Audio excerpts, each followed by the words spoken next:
Hello, আসসালামু আলাইকুম। কেমন আছেন সবাই? মিতাস ডায়েরির নতুন আরও একটি ব্লগে আপনাদের সবাইকে স্বাগত জানাই। আমি মিতা আছি আপনাদের সাথে। ভিডিও শুরুতেই সকালের মনোরম দৃশ্যটা আপনাদেরকে একটু দেখিয়ে নিলাম। ঘুম থেকে ওঠার পর এখান থেকেই সকালটা আমার শুরু। আমার হাজব্যান্ড অফিসে যাবে, তাই তার নাস্তাটাও একটু রেডি করে নিলাম এবং দুপুরের খাবারটাও আমি সাথে রেডি করে নিয়েছিলাম অফ ক্যামেরায়। খাবার দাবার খেয়ে নিয়ে এসে চলে যাওয়ার পর আমি চলে আসলাম আমার রুমে এবং আমার অগোছালো বেডটাকে এরকম তুড়ি দিয়ে দেখুন কিভাবে আমি গুছিয়ে নিলাম। নিজের বেডরুমটা গুছিয়ে নিলে আমার মনে হয় সারাদিনের অর্ধেক কাজ আমি করে ফেলেছি। আপনাদের কেমন মনে হয় জানাতে ভুলবেন না। তো তারপর আমি বাজারে চলে গিয়ে, যেহেতু বাসায় সবজি বাজার শেষ হয়ে গিয়েছিল, তাই কিছু সবজি নিয়ে আসলাম এবং সাথে কাঁচামরিচও নিয়ে আসলাম।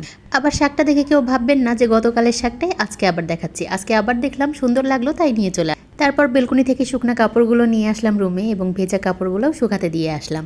আমার রুমের বেলকনিটা সবসময় খোলামেলা রেখে আমি আমার পাশের রুমের বেলকনিতে কাপড় চোপড় শুকাতে দিতেই স্বাচ্ছন্দ্য বোধ করি। এই ছিল আমার আজকে সকাল থেকে দুপুর পর্যন্ত ব্যস্ততম জীবন। আমার ভিডিওটি ভালো লেগে থাকলে অবশ্যই একটি লাইক, কমেন্ট, শেয়ার দিয়ে পাশে থাকবেন এবং ফলো করে দিবেন। ধন্যবাদ।